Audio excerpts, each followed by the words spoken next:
Sir, German language की आपने बात की। ज़ाहिर है जर्मन लैंग्वेज सीखने के लिए लेवल्स होते हैं। बेसिक होता है, मीडियम होता है, एडवांस स्टेज होती है। आपने कहा कि बेसिक स्टेज हो सकती है जो कि आप एक बेसिक सर्टिफिकेट लेते हैं जर्मन लैंग्वेज का। लेकिन क्या ये काफ़ी होता है वर्बल कम्युनिकेशन के लिए, वर्बली कनेक्ट करने के लिए? जब आप जर्मनी चले जाते हैं तो एक जो लैंग्वेज बैरियर है जिसके लिए जर्मनी सीखना बहुत ज़रूरी है, क्या German basic certificate is enough? क्या ये काफ़ी है जर्मनी में शुरू के दिनों को या इनिशियल स्टेजेस पे अपने आप को क्या कह सकते हैं, अपना लोहा मनवाने के लिए? नहीं, मैं आपको जो एडवाइस करूंगा ना कि मैंने बता दिया कि उसको हम A1 ए आ आइंस बोलते हैं। तो वो आप वहां से अगर करते हैं तो वो इतना मिल के उसकी वैल्यू नहीं है। लेकिन अगर आप A2 लेके आते हैं आ स्वाए, उसमें यह है कि आप आ जाए यहाँ पर शुरू कर ले। जब आपको आते ही इतनी अच्छी सैलरी नहीं मिलेगी, आपको लाके असिस्टेंट हेल्थ केयर मिलेगी, लेकिन साथ साथ पढ़ते रहें, ठीक है ना। एक चीज मैं आपको बता दूं, ये जो लैंग्वेज होती है ना, ये कभी भी आपको क्लासरूम में इतनी परफेक्ट नहीं करती, ये आपको फील्ड में जाके परफेक्ट करती है। जब आपका उठना बैठना लोगों के साथ हो जाता है, आप लोगों से मिलते हैं, आप लोगों से डिस्कस करते हैं, तो आपकी ऐसा ऐसा ये प्रमोट होती रहती है।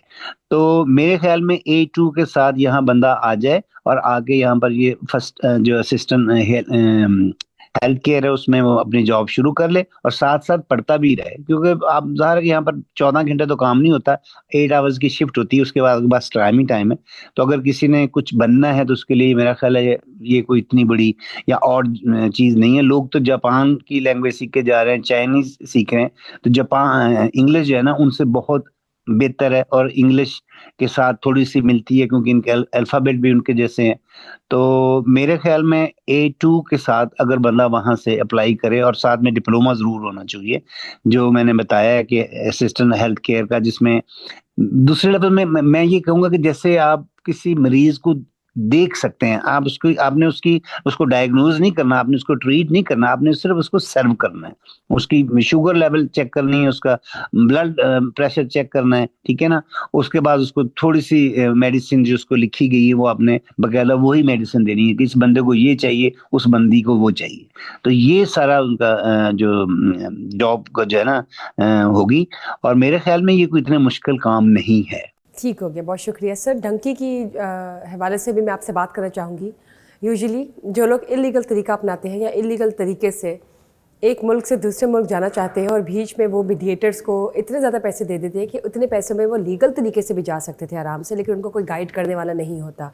उनमें ये हिम्मत ही नहीं होती कि वो किसी लीगल कंसल्टेंट से कंसल्ट करके एक अच्छे चैनल के थ्रू जाए और आराम से इज्जत से अपना काम वगैरह करें ऑन लीगल बेसिस। लेकिन वो उतने पैसे जो दे रहे होते हैं मीडिएटर्स को ऑन इलीगल बेसिस, उससे ना तो कोई रिजल्ट निकलता है और इन दी एंड उनके लिए प्रॉब्लम ज़्यादा क्रिएट होती है।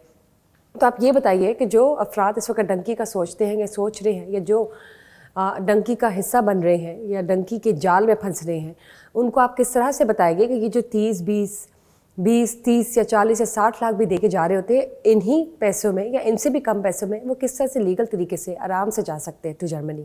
इसका जो मुख्तर जवाब है ना वो है कि हमारे लोगों को जो शॉर्टकट की आदत पड़ गई ना, कि जल्दी शॉर्टकट में, to success. Over the night मैं कल सुबह कहीं पहुंच जाऊं, उसके लिए फिर ज़ाहिर है कि इंसानी स्मगलर जो हैं वो उनके लिए वो एक अवेलेबल प्लेट्स होती है कि जी हाँ जी इनके पास जाएं, वो 30 लाख लेते हैं, 40 लाख लेते हैं, और वो आपको इतने महीने में इतने हफ्तों में भिजवा देंगे, जो कि मेरा ख्याल में बुलशिट है। अभी तक इस पे बहुत सारा काम हो चुका है। और मैं आपको बता दूं, मैं कल ही पढ़ रहा था, यूरोपियन यूनियन जो है ना वो बहुत सख्त हो रही है इस मामले में कि इलीगल जो लोग हैं ना वो हम किसी तरीके से भी अपने मुल्क में नहीं आने देंगे। वो कहते हैं आए, हमारे पास नौकरियां हैं, आप जायज तरीके से आए। और जायज तरीका ये है कि आप लोगों का पेट मत भरें कि जो ठग के बैठे हुए हैं उनको आप 30 लाख 40 लाख रुपया दें। एक छोटी सी एक चीज है कि आपको आजकल गूगल ने हर चीज समेट दी है। आप वेबसाइट पे जाएं, आप ढूंढेंगे जी। मैंने जैसे बताया कि ये जो हेल्थ केयर का है ना, ये यही नहीं है, ये पूरी दुनिया में इसकी डिमांड है। मसलन कोई बंदा कहता है कि जी मैंने तो बहुत जल्दी में जाना, जर्मन लैंग्वेज मैं कहाँ से सीखूं, आयरलैंड पढ़ा है, मैं इंग्लैंड की मैं जाऊंगा नहीं, England is a big fish, ठीक है ना। मैं कहता हूँ आयरलैंड में भी बहुत सारे लोगों को जरूरत है हेल्थ वर्कर की। तो आप जाके गूगल पे थोड़ा सा सर्च करना पड़ेगा, थोड़ी सी हेल्प ले ले किसी अच्छे कंसल्टेंट से बात करके उससे पूछ लेंगे, यार मेरे पास ये डिप्लोमा है, मैंने जाना है।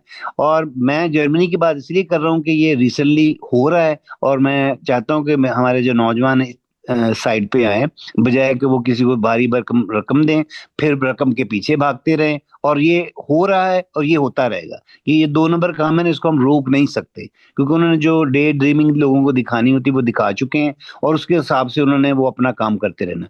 लेकिन हमें इस चैनल के थ्रू लोगों को अब यानी कि ये कम से कम इतना तो बता सके कि there are many other way, कि ये ऐसे कम पैसों में और बाइज्जत तरीके से लैंड कर सकते हैं। उनको किसी किश्ती में नहीं जाना, उसको किसी 2 नंबरी में नहीं जाना, वो 1 नंबर से, मतलब कि 1 नंबर तरीके से वो यहाँ लैंड कर सकते हैं और बाइज्जत नौकरी कर सकते हैं।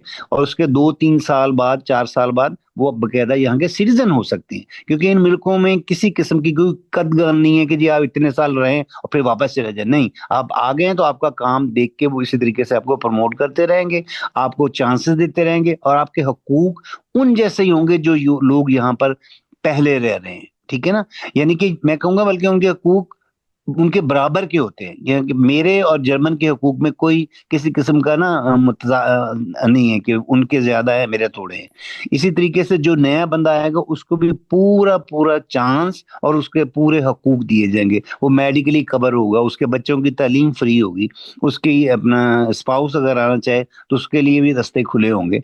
तो मेरे ख्याल में आप के चैनल के थ्रू मैं अपने नौजवान जितने भी हैं जो बाहर आना चाहते हैं, मैं उन्हें कहूंगा कि वो जर्मन लैंग्वेज सीखें।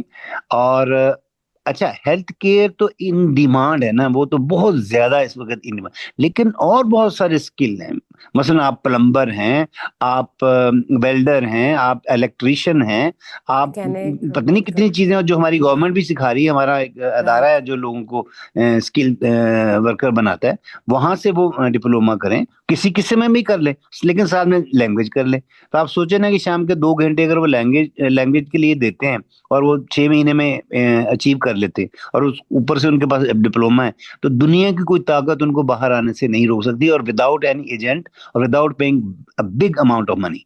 तो ये तकरीबन आपको जो मैंने बताया ना, 2-3 हजार यूरो की थी, ये तकरीबन यूं समझ लें पाकिस्तानी 5 लाख 6 लाख से ज्यादा नहीं बनेंगे। ठीक है ना? जी जी और ये मेरे जी। ख्याल में बहुत अच्छी और हैंडसम मनी है बाहर आने के लिए, अगर वो 30-40 लाख से बचना चाहते हैं। बिल्कुल ठीक, बहुत बहुत शुक्रिया सर, आपने उन हकीकतों से पर्दा हटाया जो कि लोगों को शायद नहीं पहले मालूम था आज से। और लोग जो इन जाली कंसल्टेंट्स के जाल में फंस जाते हैं, उन्हें भारी रकम अदा कर देते हैं और इलीगल तरीके से जाने की कोशिश करते हैं, और एंड में जो तबाही है उसका सामना उनको करना पड़ता है।